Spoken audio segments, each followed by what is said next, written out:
Buenas tardes. Bueno, vamos, como marca un poco la jornada, ¿no? Con falta de tiempo.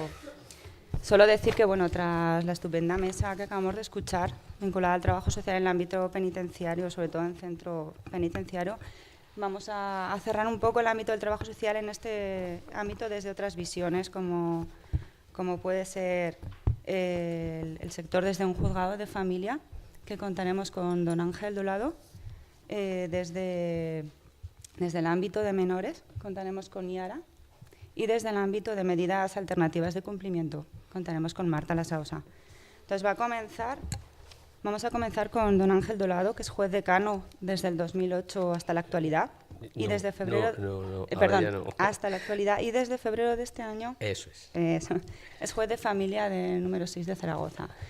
Bueno, por ser breve, sí que quería citar que es el expresidente de la Asociación Foro Judicial Independiente, por citar un poco su compromiso social también, porque ha recibido también numerosas distinciones, por citar alguna, la medalla al mérito social penitenciario, el reconocimiento a la labor profesional del Colegio de Trabajadores Sociales de Aragón, o la medalla de plata a la Policía Local de Zaragoza, o el premio extraordinario de ASAPME, en reconocimiento a su compromiso en la protección de los derechos de las personas con enfermedad mental. Entonces, si me permitís, comienza Ángel y luego presentaré al resto de ponentes.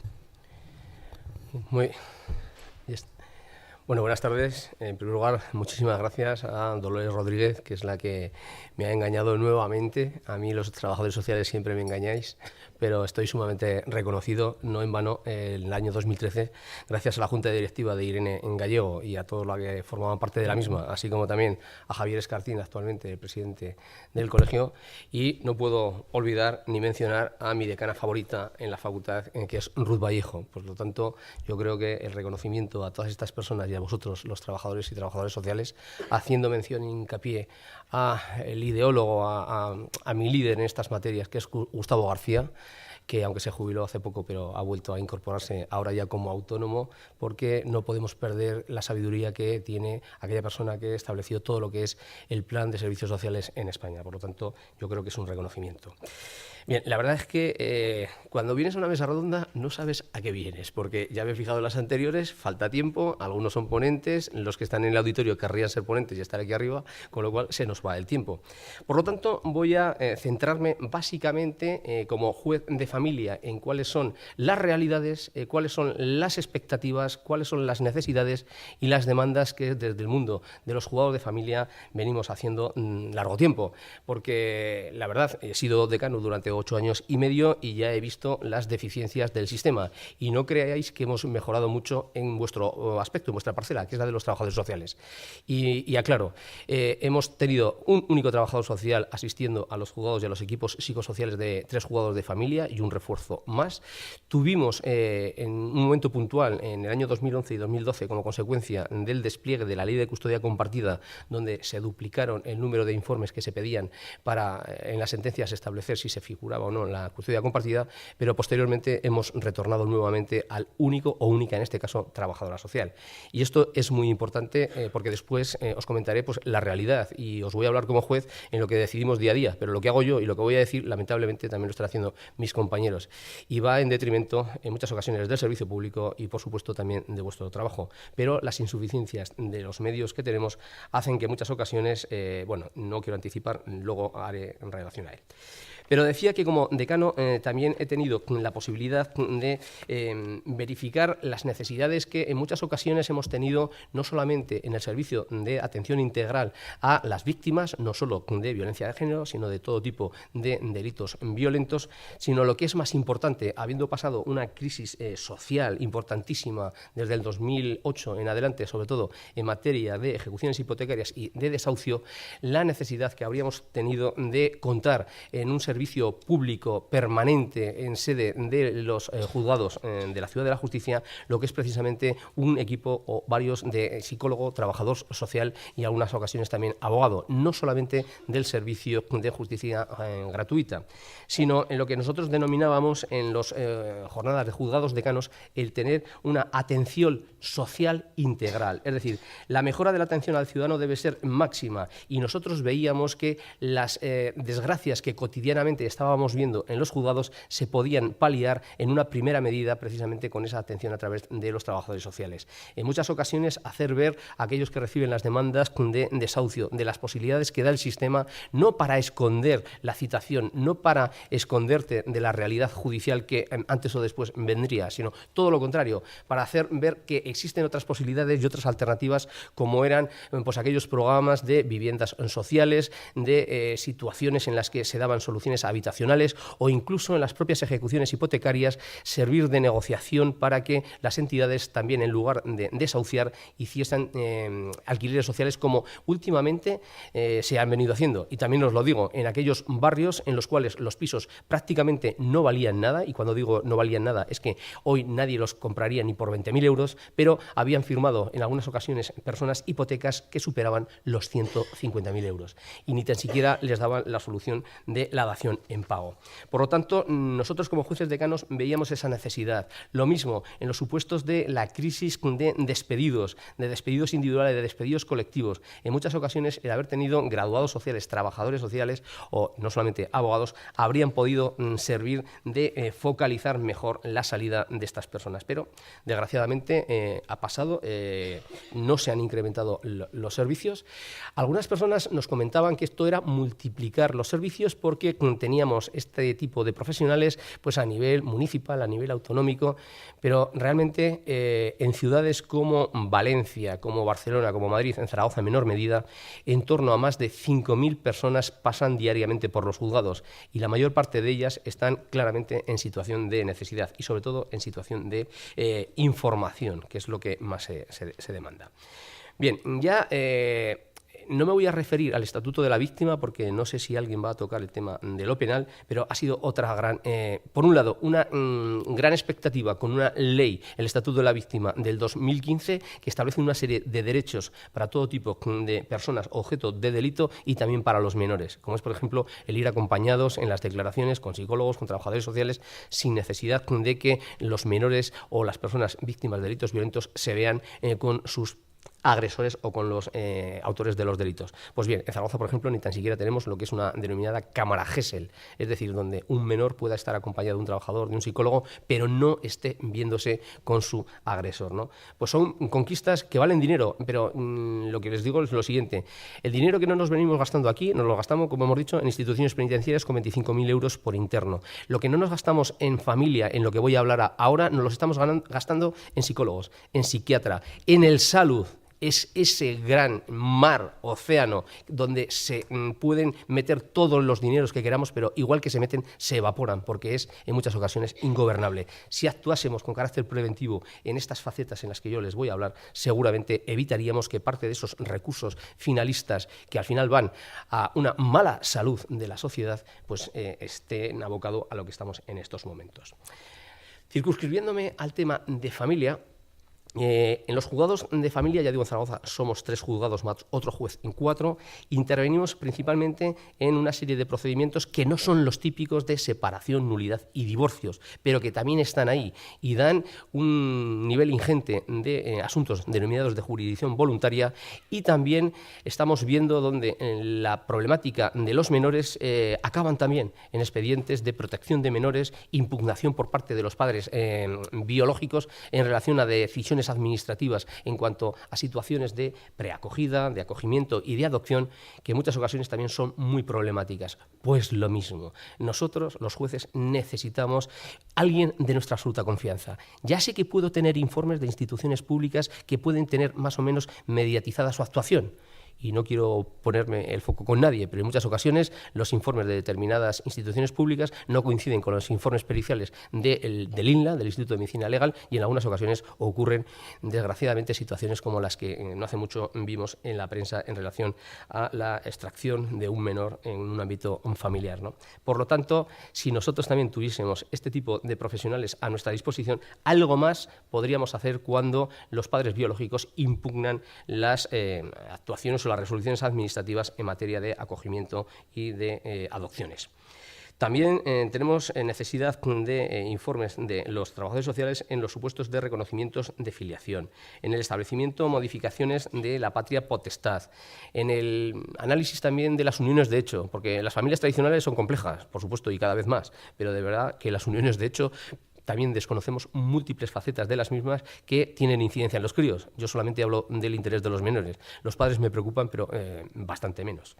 En los procedimientos de incapacitación, creo que esta mañana ya se ha hablado de ellos y por lo tanto no me voy a centrar, pero resultan también imprescindibles. Sobre todo, no sé si se ha hecho hincapié en los internamientos forzosos, pero sí como aquí he oído coletazos de qué ocurre en muchas ocasiones con las personas que, estando claramente afectadas por enfermedad mental y en algunas ocasiones los brotes de esquizofrenia o de otras enfermedades se producen por la falta de la medicación, por la no toma voluntaria, la problemática de si podríamos dar entrada en nuestro ordenamiento jurídico. Ahora sé que hay una modificación a nivel nacional en la ley de enjuiciamiento civil y en el Código Civil sobre el tratamiento ambulatorio forzoso, que no se reguló en el artículo 763 hace un tiempo, en el año 2000, en la reforma de la ley de enjuiciamiento civil, pero que hay que retomarlo. Hay que retomarlo porque en muchas ocasiones, forzando a la imposición de la medicación, evitamos los internamientos de larga duración. Decía que yo donde me siento más cómodo últimamente es precisamente en los juzgados de familia, que es donde vengo trabajando. Pero yo soy partidario, antes que de una buena sentencia, la mejor sentencia, una solución pactada, una solución acordada entre los progenitores a través de la mediación.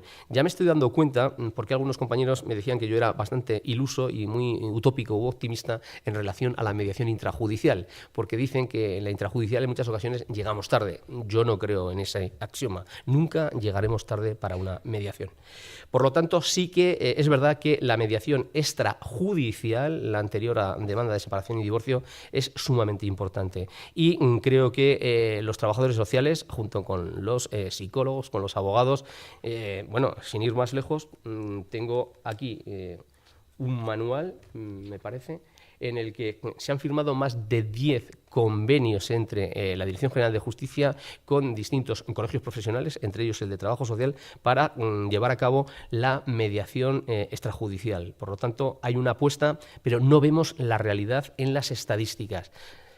No me voy a centrar en ello porque no es el objeto de mi ponencia, porque seguramente no tenemos una cultura de la mediación, pero ya digo, el siglo XXI o es el siglo de la mediación o no es un siglo civilizado, porque estamos de las guerras y de los combates y ir a la lucha intestina también los juzgados un poquito ya hasta el gorro. Saben que esto no soluciona generalmente nada. Por lo tanto, la apuesta por la mediación tiene que ser importante y el trabajo de los psicólogos, de los trabajadores sociales, de los educadores y de los abogados. También hay ingenieros industriales, también hay procuradores, pero vamos, yo creo que hay que focalizar un poco más en tema de familia en las profesiones tal y como estamos mencionando, entre ellas las suyas. Decía que tenemos insuficiencia dentro de los equipos psicosociales, que así se denominan, adscritos a los juzgados en toda España, pero en relación a la ciudad de Zaragoza con una infradotación, porque para que se hagan idea tenemos un trabajador social frente a 5 o 6 psicólogos. Y ahí es donde iba, cuando con carácter general en muchas ocasiones para determinar ya sea la custodia individual o la custodia compartida nos solicitan el informe psicosocial, tenemos un serio problema en la admisión a trámite de la prueba, porque yo por sistema admitiría las dos y mis compañeros harían lo mismo. Pero ¿qué ocurre? Imagínense, no es lo mismo repartir las demandas entre 6 psicólogos que entre un único trabajador social, el cual además tiene que dar respuesta a las peticiones de los juzgados de la provincia también de Zaragoza. Ya se pueden imaginar que si tenemos que hacer alguna discriminación en relación a qué prueba admitimos y qué prueba dejamos sin realizar, pueden entender que la que se queda en el tintero es la de trabajo social. Y esto es así, y lo diré 1000 veces porque yo vengo reivindicando en los últimos 8 años que me dupliquen o al menos que sean 3 los trabajadores sociales. Y me da igual que lo ponga Presidencia, que lo ponga la Dirección General de Justicia, de Familia o quien sea. Pero lo que no puede ser es que ese déficit probatorio esté ahí. Y este déficit probatorio público no se suple con unas pruebas de naturaleza privada, porque tienen muchísimos problemas todos ustedes para hacerlas cuando se trata de periciales de parte. Por lo tanto, mi apuesta no puede ser de otra manera. Necesitamos reforzar los equipos psicosociales con trabajadores sociales, triplicando lo que actualmente tenemos en plantilla. Y si no quieren por la vía de la contratación temporal o la laboral, pues bien, que hagan convenios, como siempre les gustan hacer convenios y extrapolar lo que es una parte de la gestión, pero que la concretemos claramente con qué colegio y, lo más importante, con cuántos profesionales. Si a mí me van a dar un listado, y yo he estado como decano, un listado que nosotros decimos del 341 de los peritos de libre designación, y que a voleo, por orden alfabético, me toque un trabajador social, ya les digo, aunque tenga todo el colegio a mi disposición, yo no quiero ese sistema. Lamentablemente, nosotros necesitamos confianza, y la confianza se genera con el trabajo, y con el trabajo día a día. Y yo y mis compañeros necesitamos conocer el trabajo de todos ustedes, y ese trabajo solo se verifica a través de los informes y de los dictámenes sociales. Y ya les puedo asegurar que ni tan siquiera en la estructura o en la forma de verificarlos todos ustedes no es la misma, y eso que vienen generalmente, como todos nosotros, pues de una misma fuente o de una misma facultad o de una misma universidad. Por lo tanto, especialización. Yo no voy a decir la palabra protocolo porque no me gustan mucho los protocolos. Joder, 2 minutos. Bueno, pues entonces voy a hablar de mi figura estrella. Si ya he dicho cuáles son los déficits que tenemos los jueces de familia en la fase declarativa, es decir, hasta poner la sentencia, donde peor nos encontramos es en la ejecución. En la ejecución estamos totalmente desnudos. O sea, cuando la clase política nos está preguntando a nosotros los jueces si sabemos qué ha pasado en Aragón en los últimos 5 años en relación a si ha sido beneficioso o perjudicial para nuestros menores la custodia compartida, no tenemos una respuesta. No tenemos estadísticas, no tenemos realmente qué es lo que ha pasado en esas familias, no sabemos si las custodias compartidas de mutuo acuerdo no se han roto y sí que son más perjudiciales las que se imponen judicialmente, no lo sabemos. Por lo tanto, yo últimamente vengo abogando por una figura que es novedosa en Aragón, pero no en otras comunidades autónomas, como puede ser Galicia, País Vasco, Cataluña y Navarra, por centrarme. Es lo que yo publiqué hace poco con el concepto de coordinador de parentalidad. Y les voy a comentar mi experiencia. Yo soy un provocador nato, y lo digo.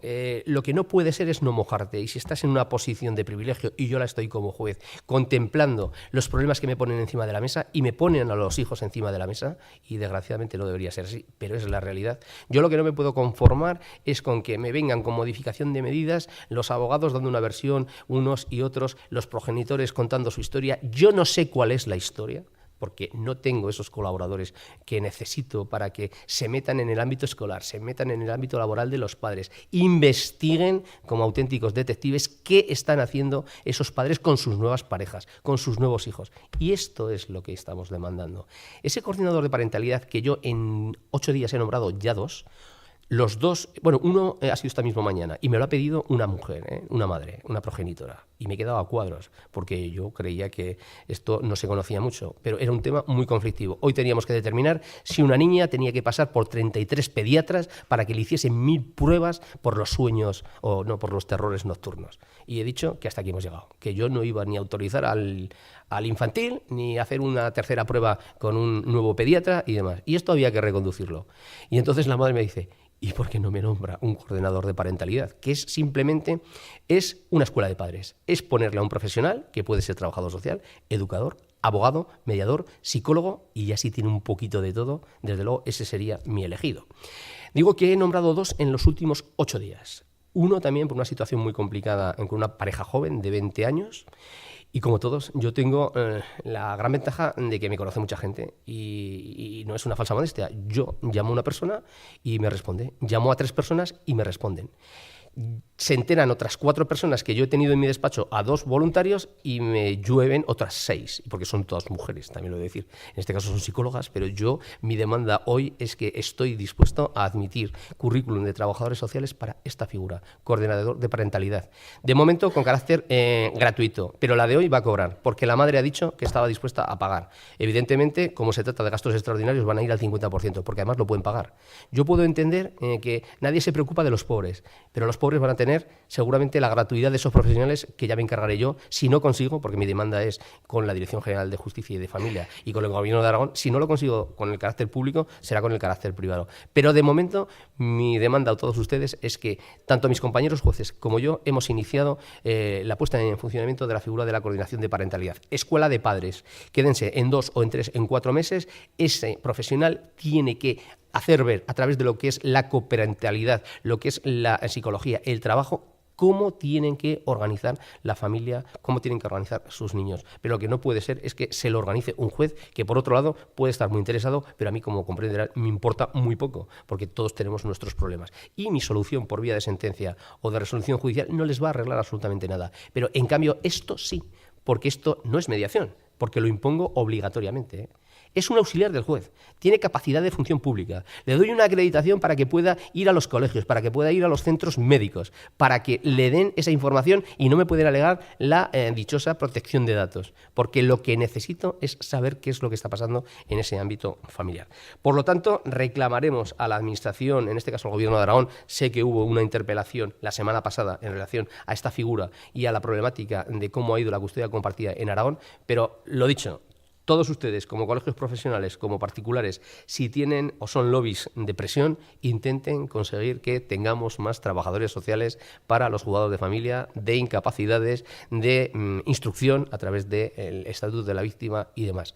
Creo que cada uno tiene la faceta que le corresponde, la mía es de provocar, pero también de dar ejemplo. Y el ejemplo lo vengo dando en los últimos 4 meses en que me he hecho cargo de forma voluntaria de un juzgado de familia. Y además con sumo gusto, y creo que estamos para intentar arreglar algo. Si no se arregla, se dictará una sentencia. Si se arregla, llegaremos a un acuerdo. Muchas gracias.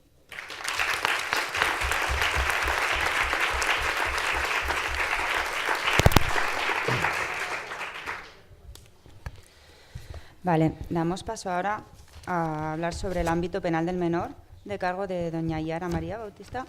Ella es trabajadora social con experiencia en medio abierto y lleva desde el año 2002 desarrollando gran parte de su trayectoria en el ámbito de justicia juvenil con menores y familias en situaciones de conflicto.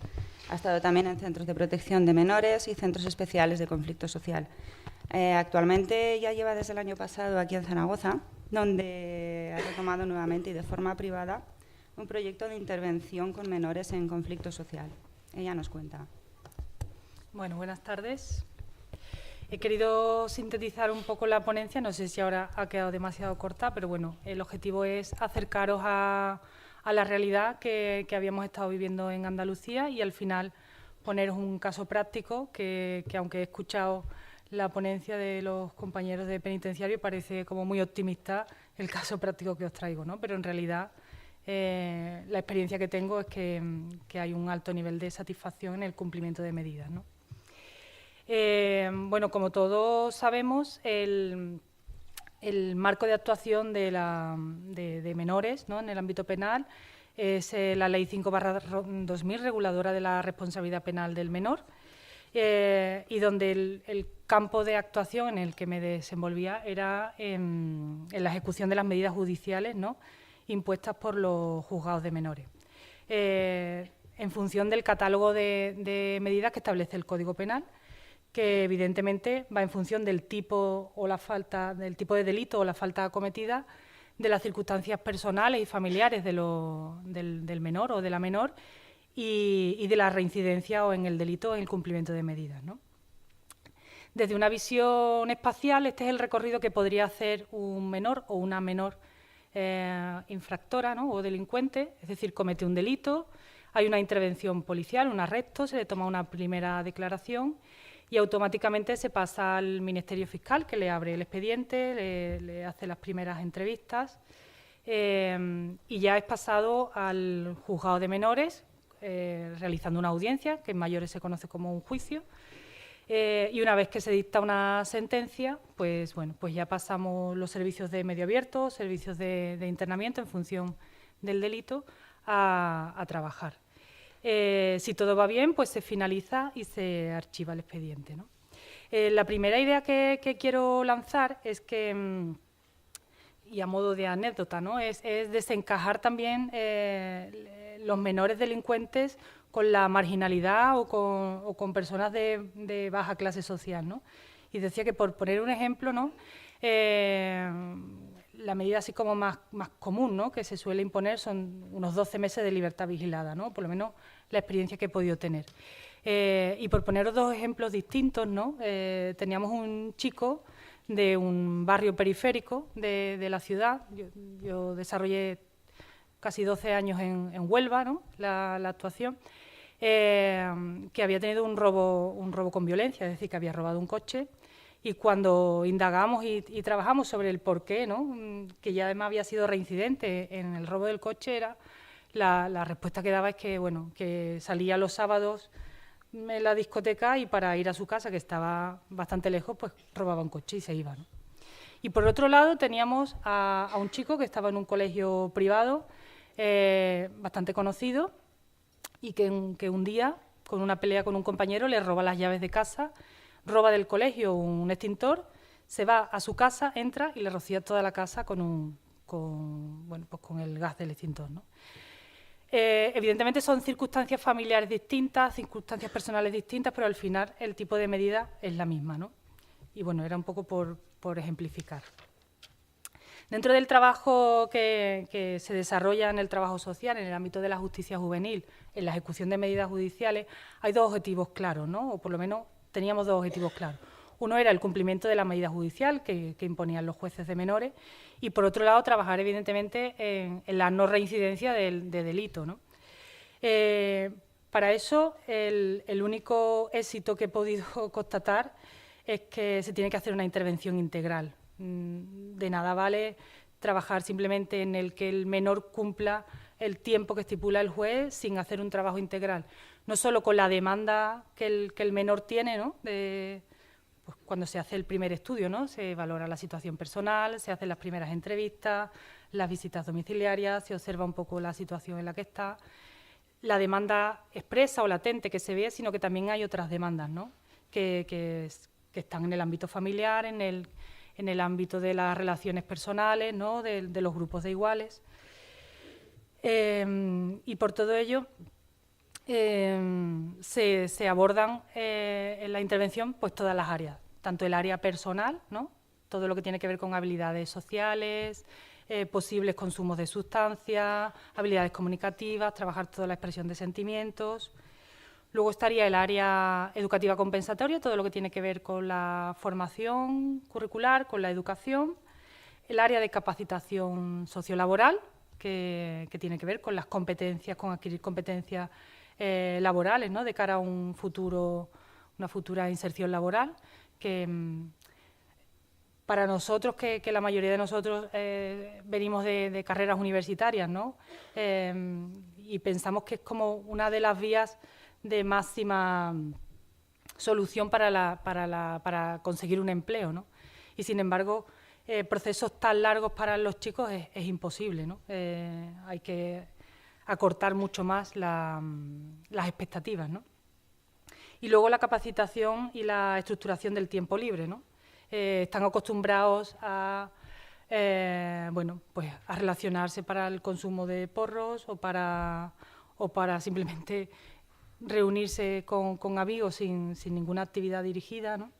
Y os cuento una anécdota, ¿no?, que además creo que también salió en prensa, ¿no?, de un grupo de compañeros que trabajaban con chicos con medidas judiciales, y la única diferencia que les puso es que les puso una pista ¿cómo se llama?, una pista de atletismo, ¿no?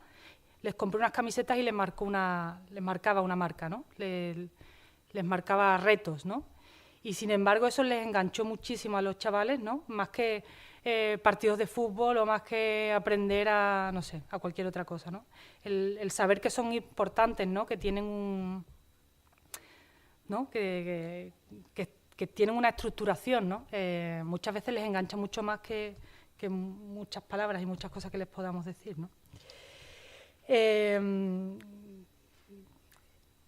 El objetivo fundamental es este, ¿no?, es reincidir en todos aquellos aspectos carentes que se determinen en los chicos. Habrá otros que no son necesarios intervenir, pero fundamentalmente poder hacer una visión amplia, ¿no?, y valorar y poder reestructurar todos los aspectos de la persona, ¿no?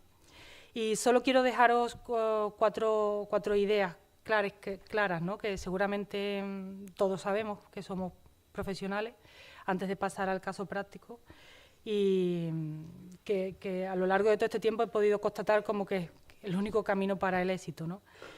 El primero de ellos es evidentemente partir del interés del menor, que ya la propia ley lo dice, ¿no? Partir del superior interés del menor, ¿no? Pero sobre todo hacer a la persona protagonista de su propio itinerario.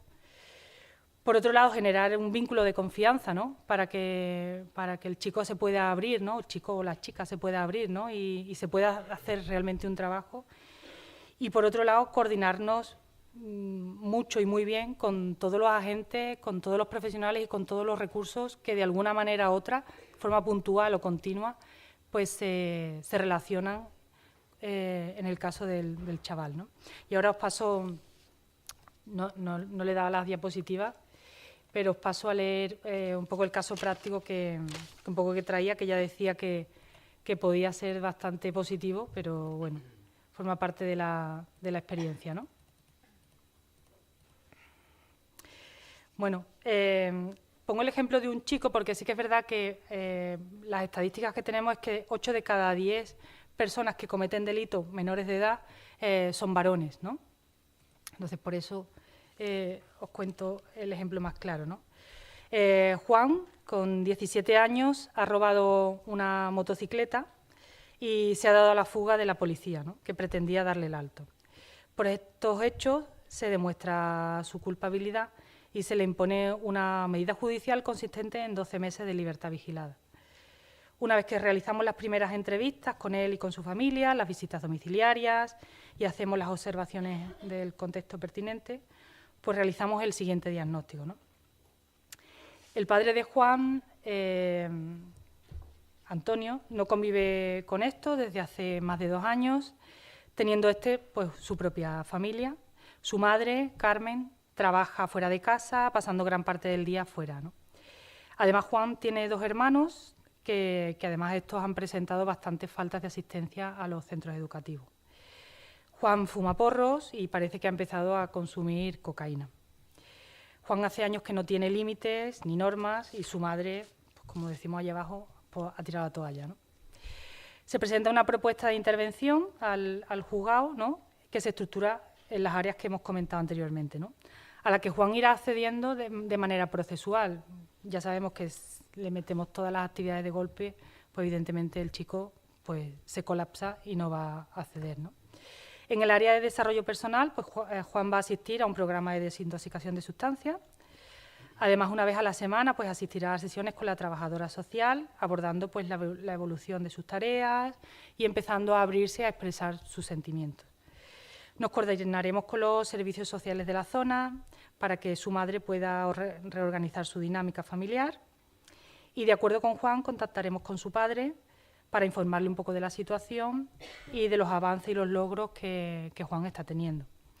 En el área de la capacitación sociolaboral, pues a Juan le gusta la fontanería y comenzará un curso de cualificación profesional de fontanería que irá por las mañanas. En las actividades educativas compensatorias, pues Juan no tiene el graduado y, por lo tanto, bueno, pues empezará a acceder 3 tardes en semana a la escuela de adultos, ¿no? Para prepararse las materias. Y en el área de ocio y tiempo libre, pues a Juan le gusta el fútbol, pero hacía tiempo que no lo practicaba y entonces entrenará una tarde a la semana todos los domingos. A lo largo del tiempo que se trabajó con este chico, ¿no? Sí que es verdad que tuvimos que hacer algunas modificaciones y ajustar algunas actividades y algunos objetivos, porque evidentemente ningún proceso es idílico, pero siempre contando con la participación de Juan y siempre de alguna manera u otra implicándose y participando en su propio proceso, ¿no? Y, por supuesto, informando continuamente al juzgado de menores, que es nuestra obligación, ¿no?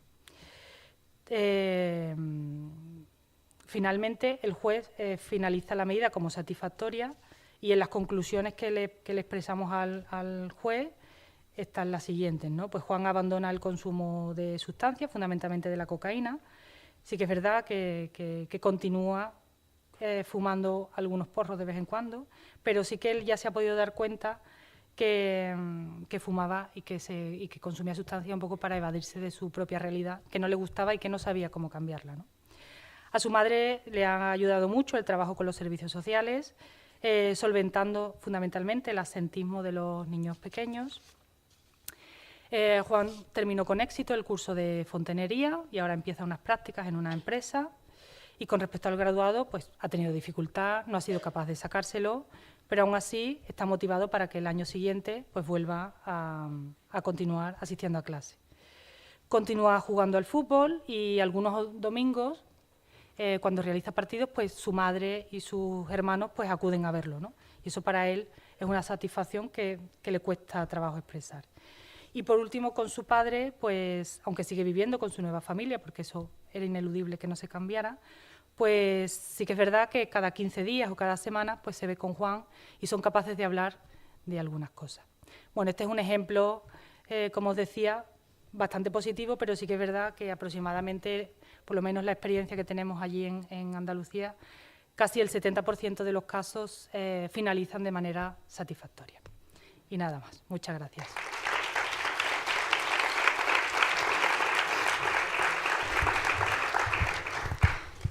Muchas gracias, Yara. Vale, por último, sí, vamos a escuchar a doña Marta Lasaosa para... Marta, para hablarnos de lo que es el ámbito de medidas alternativas de cumplimiento. Bueno, Marta es trabajadora social y educadora social. Cuenta con una larga trayectoria en ASAPA, la Asociación de Seguimiento y Apoyo a Presos y Presas de Aragón. En la actualidad es mediadora del programa de prostitución de Cruz Blanca y coordinadora del piso de acogida para personas con VIH, aparte de estar a cargo del programa de medidas alternativas de cumplimiento de la Audiencia Provincial de Zaragoza.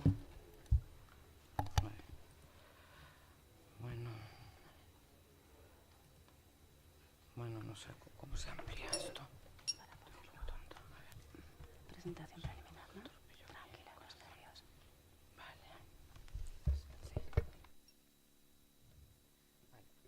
Hola, buenas tardes otra vez. Bien, quizás mi intervención o lo que os voy a explicar igual hubiera estado más relacionada con la mesa anterior por el programa Charramé de Cruz Blanca, que es un programa en entornos penitenciarios, programa de medidas alternativas de cumplimiento. Pero bueno, lo hacemos así. Bueno, Cruz Blanca inició su trabajo en los entornos penitenciarios alrededor del año 1993 con un programa de escucha activa en un acercamiento de los hermanos de la Cruz Blanca al centro penitenciario de Huesca. Posteriormente, en el año 2001, coincidiendo con la apertura del centro penitenciario de Zuera, Charramé se implanta más como programa de atención a personas que se encuentran vinculadas a entornos penitenciarios, bien sea dentro o fuera de prisión por causas judiciales.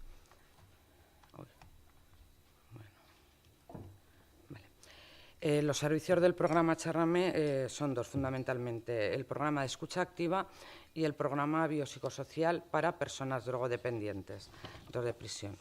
Bien, la escucha activa, antes lo ha comentado Luis, lo han comentado las compañeras, es algo bien importante para las personas que se encuentran en determinadas situaciones. Escuchar bien, con atención y cuidado, tratando siempre de comprender no solo lo que nos dice la otra persona directamente, sino también los sentimientos y las ideas. Escuchar tiene efectos tranquilizantes, facilita que se eliminen tensiones. Esto es muy importante en un entorno como es el entorno penitenciario. Como antes comentaba el director, es un ambiente donde el estrés y el conflicto pues a veces están muy latentes. Y esos son los protagonistas de la comunicación. Por lo tanto, escuchar a las personas es importante. Oír no es lo mismo que escuchar.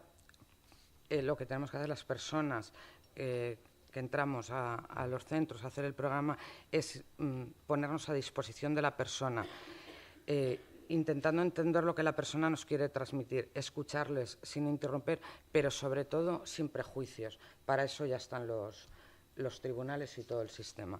Nosotros no debemos entrar ahí, ¿vale? Bien. No va. ¿El qué? No va. Bueno. La tasca. Ya está, dale la flechita. Ah, es que no veo con la luz. Está. Vale. No. Atrás una más, una menos. Una menos. Vale. Voy a entrar un poco más a fondo en el programa biopsicosocial para personas drogodependientes. Bien, este programa es una medida de sustitución de condena. de una pena distinta a la que está dictada en sentencia. La primera pena que dicta la sentencia es una pena condenatoria, que es la privación de libertad. Hay instrumentos jurídicos que permiten solicitar al juez sustituir esa medida de privación de libertad por otra forma de cumplimiento de la condena.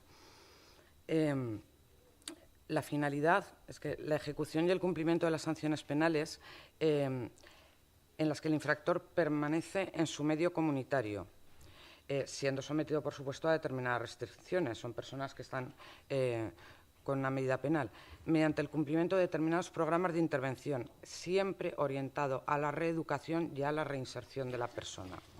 ¿Vale? El programa biopsicosocial en cuenta con Cruz Blanca va dirigido a personas drogodependientes que se encuentran en situación de prisión preventiva, siempre y cuando cumplan determinados requisitos y perfil. No haber cometido delito de sangre, violentos, de trata o delito contra menores, en definitiva, delitos contra las personas. Normalmente las personas beneficiarias de este programa son personas cuyo delito es contra la salud pública. ¿Vale? A toda persona que hubiera cometido un delito a razón o consecuencia del consumo de sustancias y que no tenga causas pendientes, puede solicitar al juez se le sustituya la medida por un programa, por otra medida de cumplimiento, que es lo que es el programa. Para ello, ¿qué es necesario? Es necesario que una entidad les acoja, haga el seguimiento, elabore un itinerario individualizado de reinserción social, laboral, de controles de orinas e informe a la audiencia provincial, que es normalmente el organismo que está concediendo las sustituciones de condena, cuando ésta así lo indique en la sentencia. Es decir, hay sentencias en las que la audiencia estipula que el trabajador social, en este caso yo, que hacemos el seguimiento del programa, debe informar cada 3 meses, en casos que considera cada mes. Entonces, aparte de hacer todo el seguimiento del programa, nos encargamos de informar a la audiencia, cuando éste así lo requiere, de toda la evolución del programa y de la medida que se le ha impuesto a la persona. El derecho penal no lo soluciona todo y tiene también sus limitaciones y sus defectos. Entonces debemos aprovechar los instrumentos que tiene la sociedad. La sociedad también tiene instrumentos que han de usarse de manera prioritaria. Son además más efectivos y menos agresivos. Algunos de estos mecanismos, sobre todo, tienen una función que es importantísima, que son las funciones preventivas en relación al delito, que es donde se debe invertir. La sanción penal debe usarse siempre y cuando no quede otro remedio y cuando el resto de mecanismos sean insuficientes. Pero afortunadamente hay mecanismos que pueden utilizarse y son mecanismos sociales, que son mucho más beneficiarios para las personas.